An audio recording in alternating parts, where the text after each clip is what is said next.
Hello students, कैसे हैं आप लोग? मज़े में जी सर। आज हम लोग अपना एक नया चैप्टर स्टार्ट करेंगे और उस चैप्टर का नाम है जीएसटी का चैप्टर नंबर 1। और उस चैप्टर नंबर 1 में भी आज हम लोग का लेक्चर नंबर 1 चलेगा।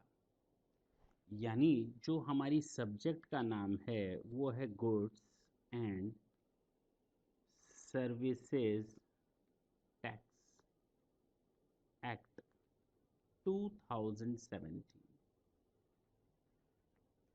क्या है ये जिसको हम लोग शॉर्ट में कहते हैं जीएसटी? यहाँ जाने के पहले हमें ये जानना जरूरी है कि टैक्सेस कितने तरह के होते हैं। हमें ये जानना जरूरी है कि टैक्स होता क्या है। तो ये टैक्स क्या होता है, ये हमारे लिए समस्या है। पहले तो ये पता चले कि टैक्स है क्या। ये गवर्नमेंट की रेवेन्यू है।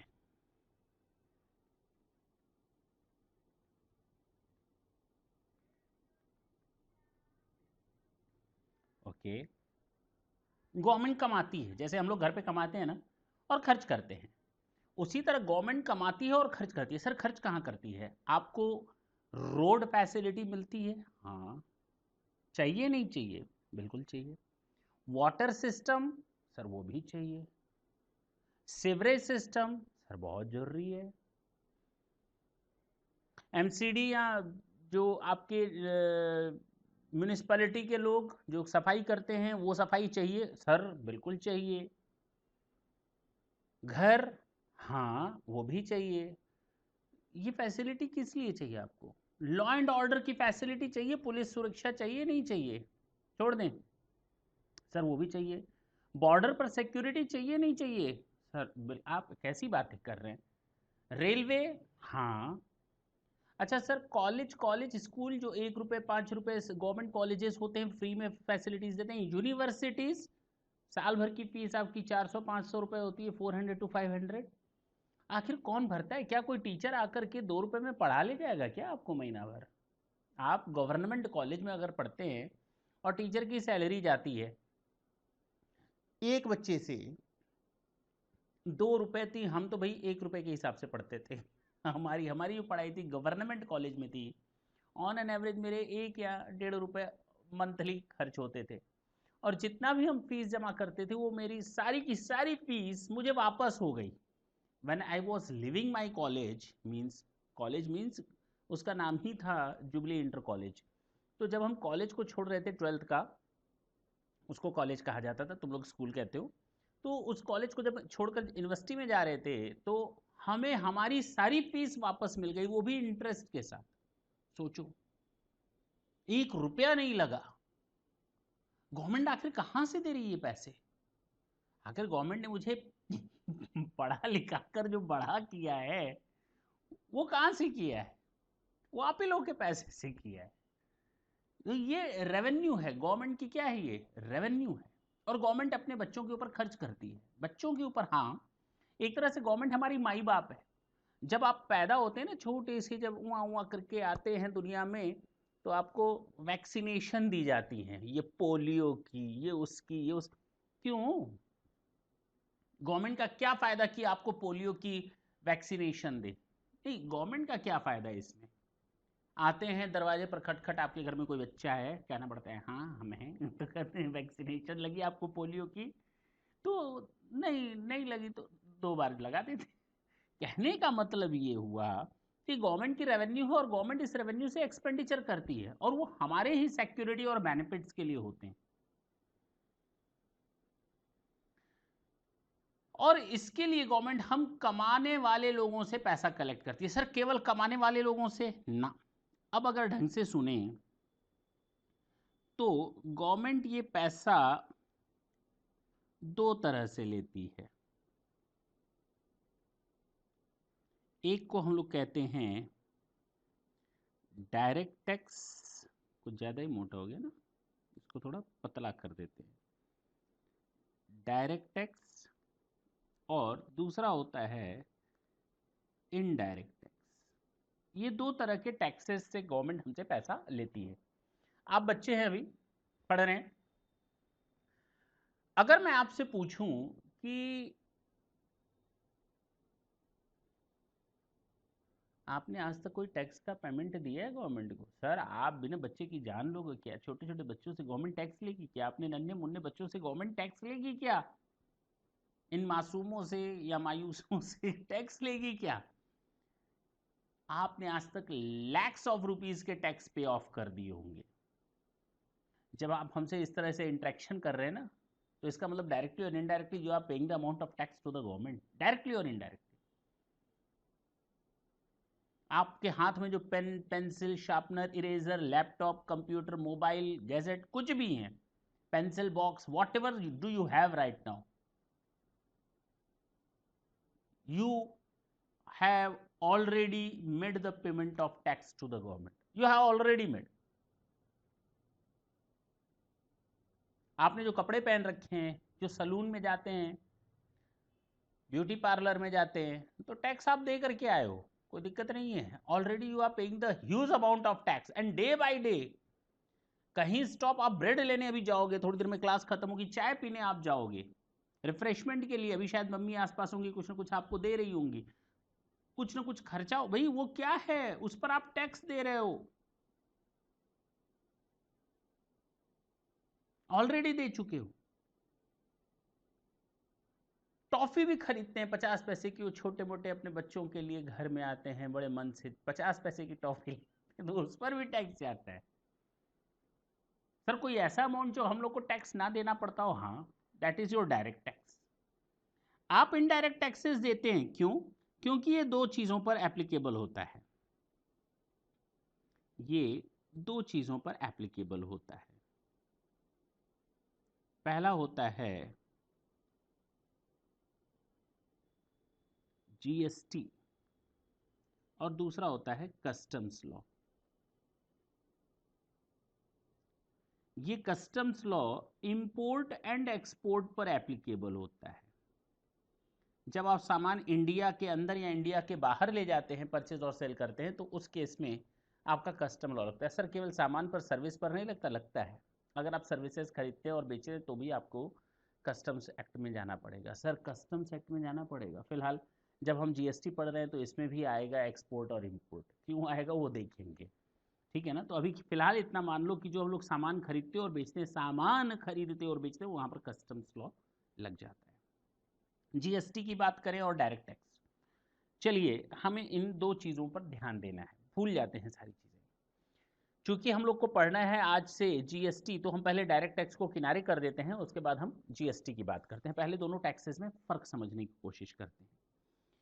जो हमारा डायरेक्ट टैक्स है ना, वो डायरेक्ट हिट करता है, आपको पता चलता है you are paying the amount of tax, directly you feel that, because you are needed to make the payment of tax out from your own pocket. It realizes you that yes, actually you are paying the amount of tax. But on the other hand, when you are making the payment of GST, you never feels actually about that. आपको पता ही नहीं चलता, आप bag लेने गए, bag लेकर के घर पे आ गए, आपने पता ही नहीं किया उस पर कितना आपने गवर्नमेंट को टैक्स दिया। आप कंप्यूटर लेने गए, कंप्यूटर लेकर के घर आ गए, आपने कोई माउस खरीदा, पेंसिल खरीदा, बॉक्स खरीदा, कुछ भी खरीदा, आपको रियलाइज ही नहीं हुआ कि you are paying the amount of taxes. This is known as indirect taxes. एक अमीर से अमीर आदमी उस पर्टिकुलर, मान लेते हैं ये पेन है, इस पेन पर जितना मैंने टैक्स दिया है, अगर कोई गरीब आदमी इस पेन को खरीदेगा, सर गरीब खरीदेगा क्या? अरे मान लेते हैं नॉर्मल पेन है, तो अगर कोई अमीर आदमी इस पेन को खरीदेगा या जो आप पेंसिल यूज कर रहे हैं उस पर उतना ही टैक्स गरीब आदमी भी देगा, इसलिए इसको रेग्रेसिव वे ऑफ टैक्स कहते हैं।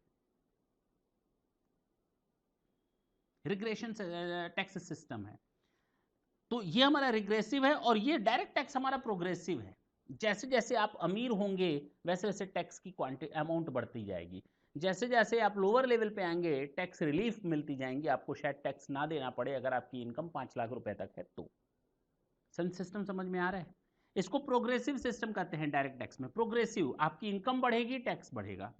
जीएसटी रिग्रेसिव सिस्टम है, इनकम से कोई लेना देना नहीं, खर्च करोगे तो जितना अमीर देगा उस अमाउंट, उसको उस सामान पर टैक्स उतना ही गरीब भी देगा। दोनों में फर्क समझ में आया?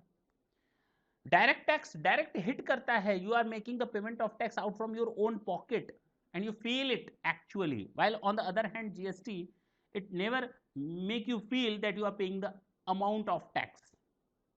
सर जीएसटी का फुल फॉर्म है गुड्स एंड सर्विसेज, तो हम आपको बोलें कि जीएसटी जो हमारा टैक्स लगता है वो प्रोडक्ट्स पर लगता है और सर्विसेज पर लगता है। किस पर लगता है? प्रोडक्ट्स एंड सर्विसेज बोथ पर लगता है।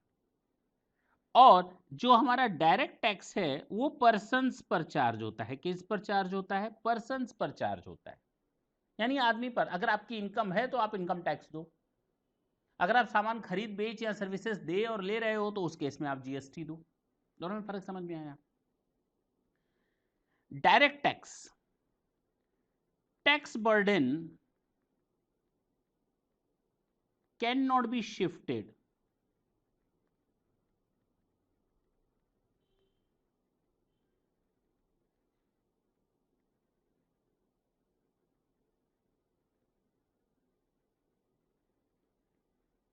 Tax amount to be borne by the same person on whom it is imposed.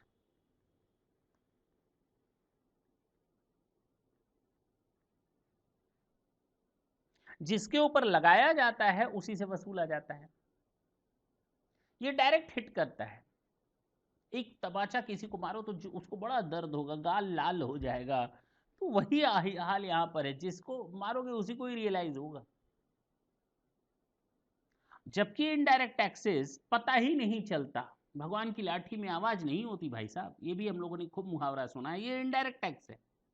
तो गवर्नमेंट भी ऐसी लाठी मारती है जिसकी आवाज नहीं होती। ये वो लाठी है जिसकी आवाज होती है डायरेक्ट टैक्स, ये वो लाठी है जीएसटी जिसकी आवाज नहीं होती।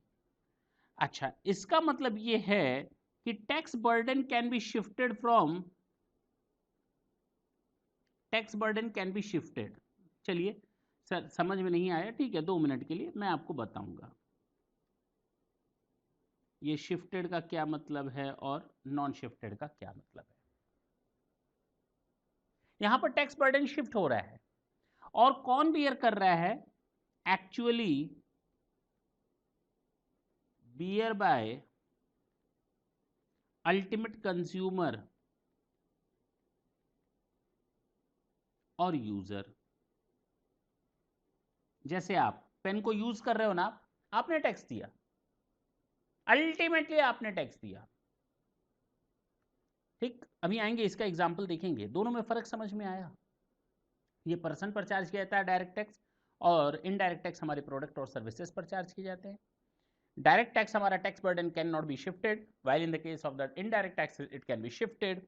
टैक्स बर्डन नहीं शिफ्ट किया जा सकता है, इसका मतलब ये हुआ जिसके ऊपर टैक्स लगाया गया उसी को अमाउंट बियर करना है, जबकि tax burden can be shifted का मतलब जिसके ऊपर टैक्स लगाया गया है वो अपना बर्डन शिफ्ट कर सकता है तब तक जब तक कि वो अल्टीमेट कंज्यूमर को ना शिफ्ट हो जाए। तो अल्टीमेट कंज्यूमर जैसे ही उस पर्टिकुलर प्रोडक्ट या सर्विसेज को कंज्यूम या यूज कर लेता है उसके बाद कहानी खत्म, टैक्स वहीं स्टॉप हो जाता है। क्लियर?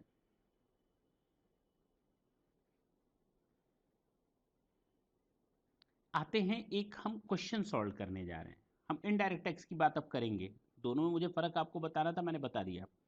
अब हम आपके सामने एक एग्जाम्पल सेट देखने जा रहे हैं।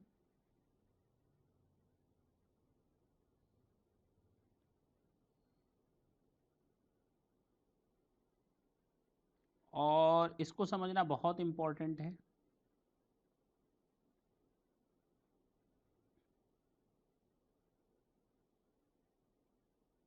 तीन स्टेप्स में करेंगे, ज़्यादा कर सकते हैं लेकिन 10 स्टेप भी बन सकते हैं, इसके कोई फ़ायदा नहीं है।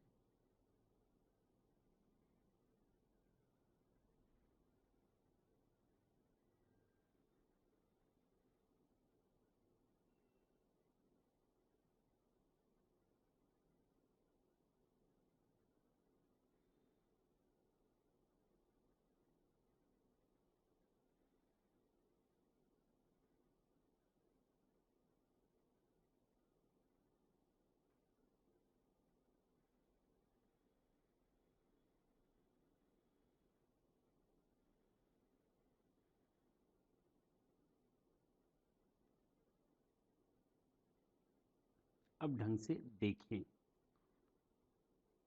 तो मुझे डिजाइन बनानी थी, मैंने बना ली। ये मैन्युफैक्चरर है,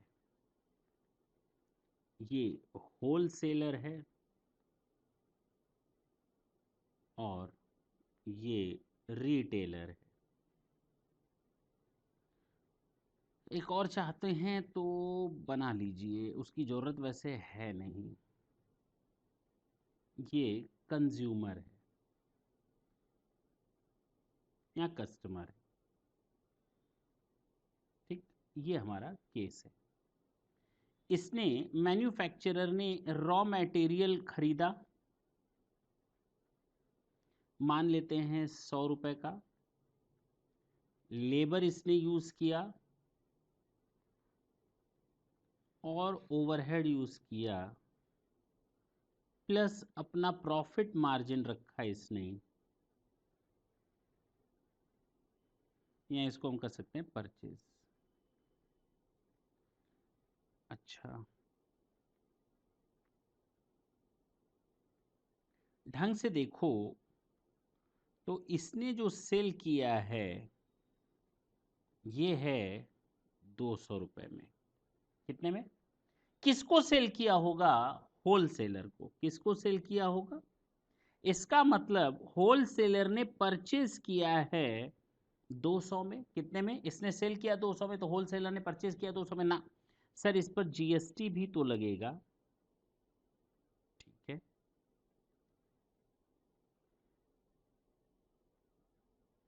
10% ले लें, 10%, यानी टोटल मिलाकर कितना हो जाएगा? 220। इसको हम कहेंगे इनवॉइस वैल्यू। आगे इन सब चीज़ों का बहुत ज़्यादा रोल आएगा। इनवॉइस वैल्यू क्या होता है, टैक्सेबल वैल्यू क्या होता है, या सेल प्राइस क्या होता है। फिलहाल हम वही टेक्निकल वर्ड यूज़ कर रहे हैं, टैक्सेबल वैल्यू या सेल वैल्यू। और ये हो गया इनवॉइस वैल्यू, जितने का इनवॉइस बना। Is it clear? होलसेलर ने सामान खरीदा, कितने में खरीदा मालूम है? उसने 220 रुपए में सामान खरीदा। ढंग से सुनेंगे, 220 रुपए में। अच्छा, उसने भी लेबर लगाया, उसने भी ओवरहेड और प्रॉफिट का ऐड किया, ठीक है ना। मान लेते हैं टोटल इसकी भी वैल्यू आ गई 300। एकदम इत्मीनान से, कोई हड़बड़ी नहीं है।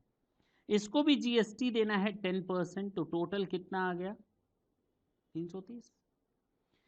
रिटेलर ने खरीदा 330 रुपए में, और इसने भी मटेरियल, लेबर, ओवरहेड अलग अलग खर्चे किए, इसने 70 रुपए, टोटल आ गया इसका दाम 400। इसने भी टैक्स गवर्नमेंट को दिया 10%, यानी टोटल मिलाकर 440। कंज्यूमर ने इसको खरीदा 440, और इसको कहीं बेचना है नहीं, तो कोई सेल प्राइस नहीं, यानी 440 अल्टीमेटली किसने पे किया? सर, कंज्यूमर ने। तो इसका मतलब जितने भी टैक्स अमाउंट होंगे वो कंज्यूमर ने बर्दाश्त किए। कैसे? इधर देखेंगे, यहां 20 रुपए का टैक्स किसने दिया होगा? गवर्नमेंट को। टैक्स टू गवर्नमेंट कितना गया होगा? Sir 20 rupees. और इसने 220 में सामान बेच दिया, किसको? होलसेलर को। इसको, इसका मतलब जो 220 रुपए पेमेंट किया है होलसेलर ने, उसमें 20 रुपए का टैक्स भी तो शामिल है। उसमें 20 रुपए का टैक्स भी तो शामिल है। इसका मतलब यह हुआ कि मैन्युफैक्चरर को अपनी जेब से कुछ नहीं देना पड़ा। उसने जीएसटी के नाम पे होलसेलर से 20 रुपए लिए और गवर्नमेंट को जमा कर दिए टैक्स के नाम पे। ये 20 रुपए एक्चुअल में पे कौन कर रहा है? Paid by manufacturer. लेकिन बियर बाय, बर्दाश्त कौन कर रहा है? होलसेलर। एक्चुअल में, एक्चुअल में पेमेंट कौन कर रहा है? होलसेलर। मैन्युफैक्चरर तो केवल एक मीडियोकर का काम कर रहा है, एक जगह से टैक्स का पैसा लिया और गवर्नमेंट के अकाउंट में डिपॉजिट कर दिया। दिख रहा है कि मैन्युफैक्चरर टैक्स का पेमेंट कर रहा है, लेकिन वो नहीं कर रहा। बेसिकली किसकी जेब से पैसा निकला 220 रुपए? होलसेलर की जेब से। ₹200 उसके लिए निकला सामान के लिए और ₹20 टैक्स के नाम पे। जब होलसेलर ने ये सामान रिटेलर को बेचा है 330 में, तो एक्चुअल में इसने गवर्नमेंट को पे किया टैक्स ₹30 गवर्नमेंट को। कितना? ₹30। ऐसा लग रहा है कि होलसेलर ने ₹30 अपनी जेब से दिए ना, उसने ₹330 किससे ले लिए? सर उसने ₹330 रिटेलर से लिए। जब उसने ₹330 रिटेलर से लिए तो इसका मतलब ₹220 ये मांगा होगा, plus ₹30 labour, plus ₹50 overhead, plus profit का मांगा होगा, प्लस ₹30 उसने टैक्स का मांगा। कुल मिलाकर अगर मैं कहूं कि अगर रिटेलर ने ₹330 का पेमेंट किया तो टोटल उसने टैक्स का कितना पेमेंट किया? सर ₹30 तो दिख रहा है यहां पर पेमेंट किया है 330। अरे 330 तक आने के लिए आपको सारे अमाउंट ऐड करने पड़ेंगे पिछले। इसका मतलब उस 330 में ये ₹30 भी शामिल है और ये ₹20 भी शामिल है। ₹50 का टैक्स पे कर दिया। कितना? रिटेलर ने कितना टैक्स पे कर दिया? ₹50 का। और ₹50 में ₹20 का होलसेलर मैन्युफैक्चरर के पास गया और होलसेलर के पास ₹30, यानी टोटल ₹50 बर्दाश्त कर दिया रिटेलर ने। रिटेलर ने ये ₹50 का टैक्स तो बर्दाश्त किया, लेकिन ये सामान फिर बेच दिया उसने किसको मालूम है ना? कंज्यूमर को। और कंज्यूमर को जब बेचा है तो ₹40 का टैक्स कलेक्ट करके बेचा है। तो कंज्यूमर को अल्टीमेटली कितना देना पड़ा? 440। यानी कंज्यूमर को हर एक अमाउंट पे करना पड़ा। मेरी बात ढंग से समझेंगे। कंज्यूमर को ये ₹100 भी देना पड़ा, ये ₹50 भी देना पड़े, ये 30 भी देने पड़े, ये 20 भी देने पड़े 220 में, और ये 20 भी देने पड़े। मेरी बात ढंग से समझे, ये सब जोड़ लें तो 220 आ गया। ये 30 भी देने पड़े, ये 50 भी देने पड़े, और ये फिर 30 देने पड़े, फिर ये 70 देने पड़े, ये 40 देने पड़े। जितने भी मैंने मार्क्स लगाए हैं, चलो सर्किल बना देते हैं, इन सबको ऐड कर लो तो अपने आप आ जाएगा। अच्छा, डबल सर्किल हो जाएगा है? चलो, तो जितना भी मैंने सर्किल किया है वो इसको अपनी जेब से देना पड़ा कंज्यूमर को। जरा ढंग से ऐड करके देखें सारा का सारा, तो देखो आ रहा है क्या? 440। जितना भी मैंने सर्किल बनाया है वो कंज्यूमर अपनी जेब से दे रहा है। तो जरा देखो कंज्यूमर ने अपनी जेब से एक और अमाउंट दिया है, वो ये बार बार दे रहा है ₹20, ₹30 और ₹40। टोटल मिलाकर उसने ₹90, ₹90 कंज्यूमर ने बियर किए। कितने? ₹90 कंज्यूमर ने बर्दाश्त किए। देख लो सामने।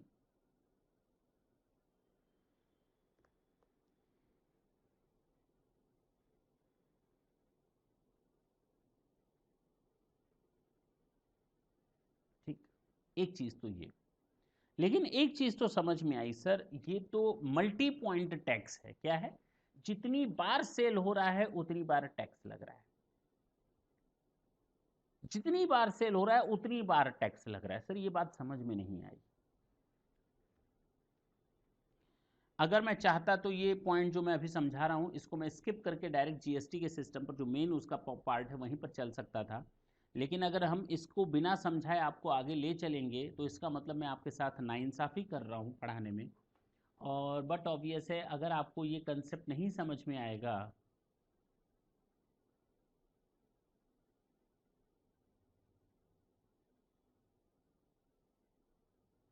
बट ऑब्वियस है अगर आपको ये कंसेप्ट अभी नहीं समझ में आएगा तो आगे आपको बहुत बड़ी प्रॉब्लम फेस करनी पड़ेगी, डायरेक्टली और इनडायरेक्टली। हो सकता है कि बिना प्रॉब्लम फेस किए, लेकिन ये कंसेप्ट अगर नहीं समझेंगे तो बहुत बड़ी प्रॉब्लम में आएंगे।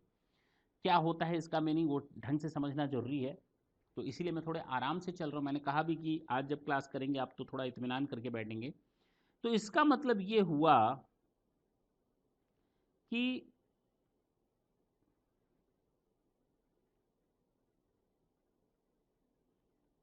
गवर्नमेंट के अकाउंट में 3 लोगों ने जमा किए, मैन्युफैक्चरर ने 20, होलसेलर ने 30 और रिटेलर ने ₹50। लेकिन एक गड़बड़ हो गई भाई साहब इन सबको करने में। जानते हैं क्या? वो हमने नहीं गलती की, सब ठीक है, दैट इज ओके। ये सिस्टम था टैक्स का, ये सिस्टम था टैक्स का 2002 के पहले। इसको हम लोग sales tax, turnover tax, commercial tax, इस तरह से नाम से जाना जाता था। लेकिन इसमें 2 कमियां थी। कितनी? 2 ड्रॉबैक्स थे। पहला ड्रॉबैक जो आपके दिमाग में आ गया होगा कि सर कंज्यूमर ना बार बार टैक्स दे रहा है, इन अमाउंट्स पर ऑलरेडी वो 20 रुपए का टैक्स दे चुका है। मेरी बात ढंग से समझें, क्लियर? यानी ये 220 अगर हम ऐसे लिखें कि 200 रुपए प्लस 20 रुपए टैक्स का, ऐसे लिख सकते हैं ना? तो वो होलसेलर 200 रुपए प्लस 20 अल्टीमेटली कंज्यूमर ही बर्दाश्त कर रहा है। तो कंज्यूमर ने फिर यहां 30 रुपए ये पेमेंट किया। अगर ढंग से देखो 10% का टैक्स है, 10% का 30 रुपए कैसे आया, जरा ढंग से देखना। 200 का 10% कितना होता है? 20। 20 का 10% कितना होता है? ये वाला 20 अलग अलग। 30 का 10% कितना होता है? 3। 50 का 10% कितना होता है? 5। टोटल करके देखो कितना आ गया? 30 आ गया। इसी तरह इसका देखा जाए तो 100 का 10% कितना होता है? 10। 50 का 10% कितना होता है? 5। 30 का 10% एंड 20 का 10% 2। देखो ना टैक्स कितना आ गया? 20। ये आ गया, ये 20 और ये 20, ये 30, इसका 30। लेकिन एक चीज कॉमन है, वही अमाउंट ऑफ टैक्स, उसी वैल्यू का 20 रुपए हम यहां पे कर रहे हैं और 20 रुपए सेम अमाउंट का जो कंज्यूमर, मान लो मैं हूं तो मैंने 2 जगह 20 रुपए का पेमेंट किया सेम अमाउंट पर। मैं 20 रुपए ऑलरेडी दे चुका था मैन्युफैक्चरर को, होलसेलर को फिर से 20 रुपए उसी अमाउंट पर देना पड़ा जो मैं पहले दे चुका हूं। कमी है ना? कमी है कि नहीं है? बहुत बड़ी कमी है सर। जबकि वैल्यू एडिशन तो केवल इतना ही हो रहा है, वैल्यू एडिशन तो नीचे का हिस्सा रहा, ऊपर 200 रुपए का सामान तो हम ऑलरेडी टैक्स पे कर चुके हैं। Again we are going to make the payment of tax on that. थोड़ा आगे बढ़ते हैं और देखते हैं इसका क्या हाल है। 330, तो हमने 300 पर ऑलरेडी, ये 300 पर 30 रुपए का टैक्स ऑलरेडी दे रखा है। 70 पर 7, 400 पर, सॉरी, तो टोटल कितना हो गया? ये है 330।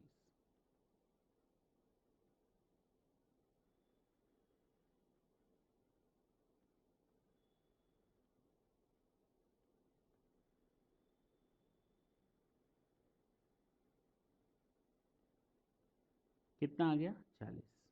यही तो आया। और ये 40 ऐसे ही कैलकुलेट हुआ। हमने टोटल टैक्स गवर्नमेंट को कितना दिया? सर हमने टोटल टैक्स गवर्नमेंट को ये 20, 30 और 40, 90 रुपए दिया। 90 आ रहा था पहले भी ना, 90 दिया। और देखो तीनों को जोड़ लो तो यहाँ पर आ जाएगा 90, तीनों टैक्स को जोड़ लो। ये अल्टीमेट कंज्यूमर बियर कर रहा है। लेकिन कितनी गलत बात है, सेम 30 रुपए जो यहाँ 30 रुपीज हैं उस पर हम ऑलरेडी टैक्स पे कर चुके हैं। ये वाला ये वाला अमाउंट यहाँ पे हो चुका है, ये वाला 30 रुपए यहाँ पे हो चुका है। वही चीज बार बार पेमेंट कर रहे हो। ना तो हमें 20 रुपए देना था, ना तो हमें 30 रुपए देना था, हमें टोटल 40 रुपए ही पे करना था। कितना? 40 रुपए। 40 रुपए, हाँ सर। कैसे मालूम? 400 का 10% कितना होता है सर? 40 रुपए। बस यही पे करना था। अल्टीमेटली जो टैक्स बना वो हमें पार्ट पार्ट में देना था, लेकिन गवर्नमेंट ने हमसे कई बार ले लिया, जो कि गलत था। एक बार जो टैक्स दिया है फिर से दोबारा, फिर से दोबारा, यानी जितनी लंबी चेन बनेगी उतना अमाउंट टैक्स का ऐड होता जाएगा। यह अजीब बात है। कोई आदमी 2 चेन बना करके सामान बेच लेगा और कोई आदमी 5 चेन बना करके सामान बेचेगा, तो 5 बार बेचने वाले सामान पर 5 बार टैक्स लगेगा। ये एक बहुत बड़ी कमी थी हमारे सेल्स टैक्स में पहले के। तो कहा गया वैट सिस्टम ले आओ। वैट सिस्टम का मतलब जो वैल्यू एडिशन है ना, जो वैल्यू एडिशन है ना, जितना वैल्यू एडिशन कोई करेगा उसी पर ही हम टैक्स लेंगे। जितना वैल्यू एडिशन होगा उसी पर ही टैक्स लिया जाएगा, और इसको हम लोग नाम देंगे वैल्यू एडेड टैक्स। कहा गया है वैट, जो लाया गया था बाद में। लेकिन इसमें एक और कमी थी, इसमें नहीं, इसमें एक और कमी थी जो हमने ध्यान ही नहीं दी। अब ये एक और बहुत बड़ी मेजर ड्रॉबैक है जो हमें ध्यान देना चाहिए, जिसको हम लोग कहते हैं टेक्निकल वर्ड में cascading effect. Tax on tax, sir tax on tax, हाँ अभी देखो ना, ढंग से देखना, 200 पर 20 रुपए दोबारा जा रहा है, हाँ हाँ हाँ, और 20 रुपए पर ये 2 रुपए जा रहा है, हाँ। अरे 20 रुपए तो खुद टैक्स था, उसके ऊपर टैक्स, क्या मतलब है, 20 रुपए पर भी 10% टैक्स, टैक्स के कंपोनेंट के ऊपर भी टैक्स, 300 के ऊपर टैक्स, 30 रुपए के ऊपर फिर 3 रुपए टैक्स। सर बात समझ में नहीं आ रही, ये टैक्स के ऊपर टैक्स कौन सा लोचा और बवेला है? बहुत गलत है, बहुत गलत है, होना चाहिए नहीं होना चाहिए।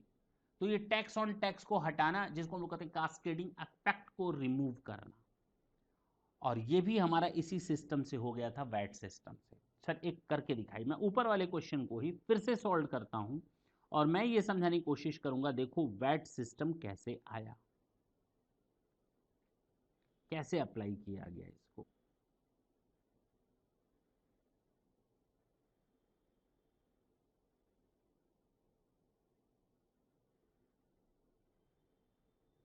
और कहानी एक बार समझ में आ गई तो उसके बाद तो आधी चीजें तो वैसे ही कंप्लीट हो जाती हैं।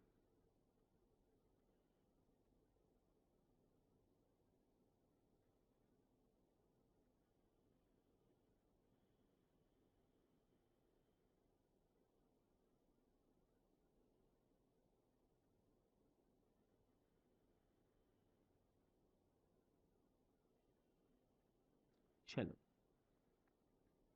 ये मैन्युफैक्चरर है, ये होलसेलर है, और ये रिटेलर है। मैं ऊपर वाले एग्जाम्पल को ही पिक करता हूं। रॉ मटेरियल खरीदा था 100 रुपए में,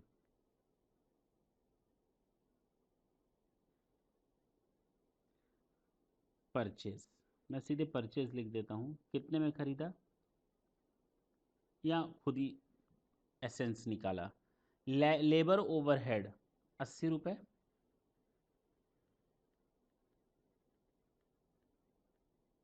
और प्रॉफिट लिया इसने 20 रुपए,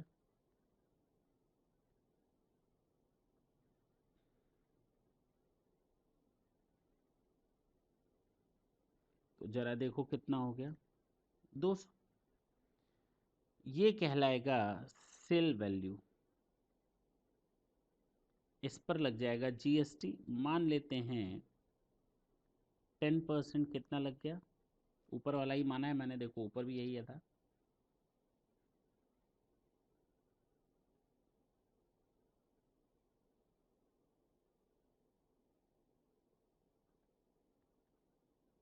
इसको हम कहते हैं इनवॉइस वैल्यू।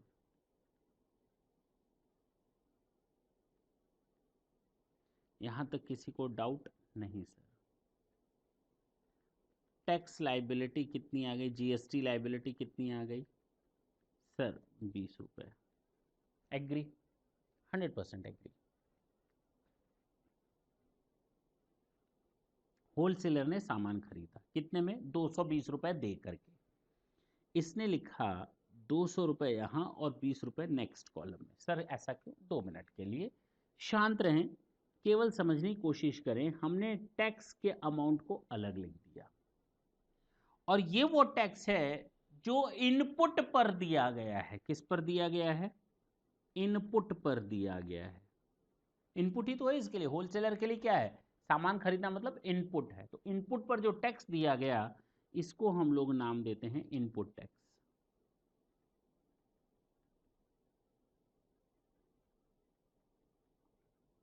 तो यहां जो टैक्स दिया गया 20 रुपए, वो इनपुट टैक्स है, इनपुट लेते समय। लेबर एंड ओवरहेड जरा ऐड करके बताओ कितना ऐड किया गया था इस केस में, 30 रुपए और 50 रुपए। अब सामान का दाम 280 हो गया, 20 इसलिए नहीं आया क्योंकि मैंने इस कॉलम में ना लिख करके बगल वाले कॉलम में लिख दिया, जिसको हम कहेंगे इनपुट टैक्स। ढंग से समझेंगे, 10% का टैक्स बना 28, टोटल कितना हो जाएगा 308। ठीक है, इसको टोटल टैक्स कितना देना है 28। इसको हम कहते हैं आउटपुट टैक्स लायबिलिटी। जो हमारा आउटपुट निकल रहा है ना, उसकी लायबिलिटी कितनी है। और ये कहेगा बंदा होलसेलर कि भाई हम ना जब सामान खरीदे थे ना तो उस पर मैंने 20 रुपए का टैक्स दे दिया था। सामान तो वही है जो अब हम बना करके 28 रुपए टैक्स देना चाह रहे हैं, लेकिन जब मैंने सामान खरीदा था at that time I have already made the payment of tax of ₹20। हम तो 20 रुपए का टैक्स ऑलरेडी पे कर चुके हैं, अब काहे का 28 रुपए। हमसे टैक्स लेना है तो केवल इस फिगर पर लो, इस फिगर पर लो और इस फिगर पर जो मैंने बाद में ऐड की, वैल्यू एडिशन जिसको हम लोग कहते हैं। क्या कहते हैं? Value addition. तो हमारा वैल्यू एडिशन है 108। कितना है जरा ऐड करें, 50 + 30 + 28, 108। तो 108 का 10% हमारी टैक्स लायबिलिटी आनी चाहिए कितनी? ₹10.80। 108 का 10% ₹10.80। तो जो वैल्यू एडिशन है उसी पर ही टैक्स लगेगा ना। हाँ सर, ₹10.80। तो वैल्यू एडिशन मैंने क्या क्या किया सर? 30 रुपए लो लेबर एंड ओवरहेड प्रॉफिट 50। और ओ ओ ओ ओ ओ ओ ओ ओ ये हटा दो, ये हटाना है, ठीक है ना। ये हमारा नहीं होता वैल्यू एडिशन, सॉरी। तो हमारा आ जाएगा वैल्यू एडिशन 80 पर 10% ₹8। कितना आना चाहिए? वैल्यू एडिशन कितना है टोटल जरा ढंग से देखो। तो फर्स्ट वाले केस में वैल्यू एडिशन है, फर्स्ट वाले केस में अगर हम जीएसटी छोड़ दें तो सब कुछ वैल्यू एडिशन में आ जाएगा 200। सेकंड वाले केस में देखो तो केवल 200 के बाद 80 रुपए ऐड किया गया है। हाँ या ना? पक्की बात है। तो 200 पर तो टैक्स पेड है ऑलरेडी, इसने 20 रुपए का टैक्स पे करके इसको सामान बेचा है ना। तो 80 का 10% कितना होगा? ₹8।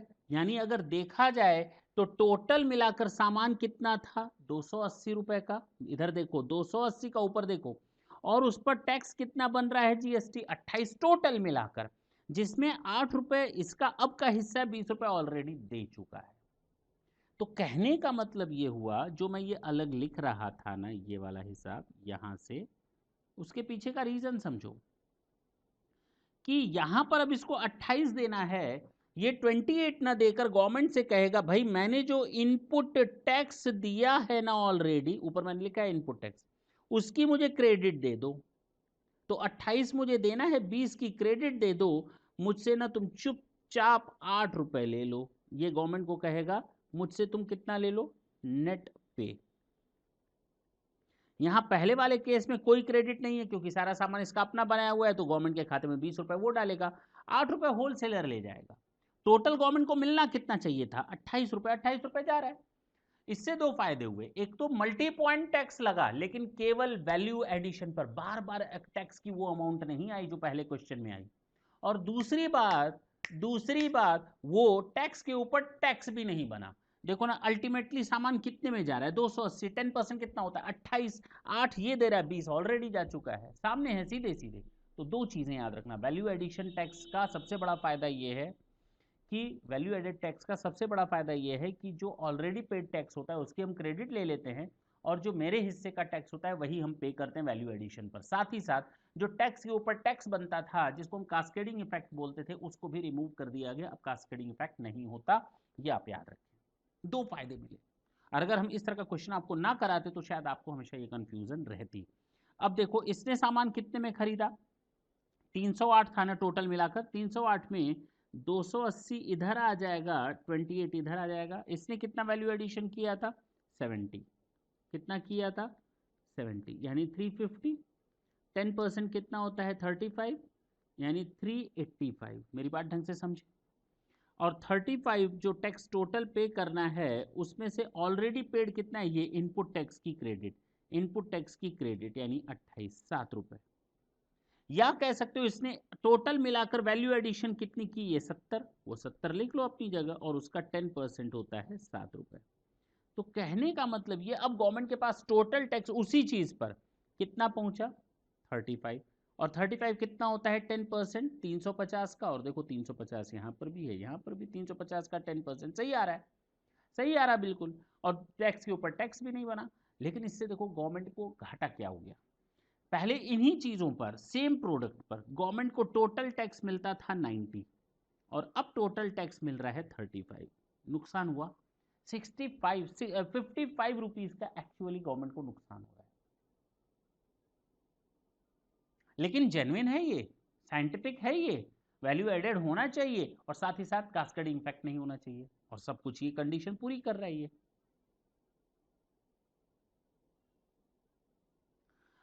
इससे एक चीज और समझ, अच्छा सर तो गवर्नमेंट इतना नुकसान बर्दाश्त करेगी? नहीं नहीं नहीं, गवर्नमेंट ने टैक्स रेट कुछ इस तरह से इन्फ्लेट करके बना दिए कि गवर्नमेंट को जो नुकसान हो रहा था, गवर्नमेंट अब टैक्स रेट बढ़ा करके उसको कंपनसेट कर रही है। तो जो पहले सामान 10 रुपए का मिलता था, अब भी वो 10 रुपए का ही मिलेगा। गवर्नमेंट को जो टैक्स पहले मिलता था, गवर्नमेंट ने अपने टैक्स रेट को इस तरह से मैनेज कर लिया कि अब उसका टोटल टैक्स का फिगर उतना ही आ रहा है नए सिस्टम में, ठीक है ना।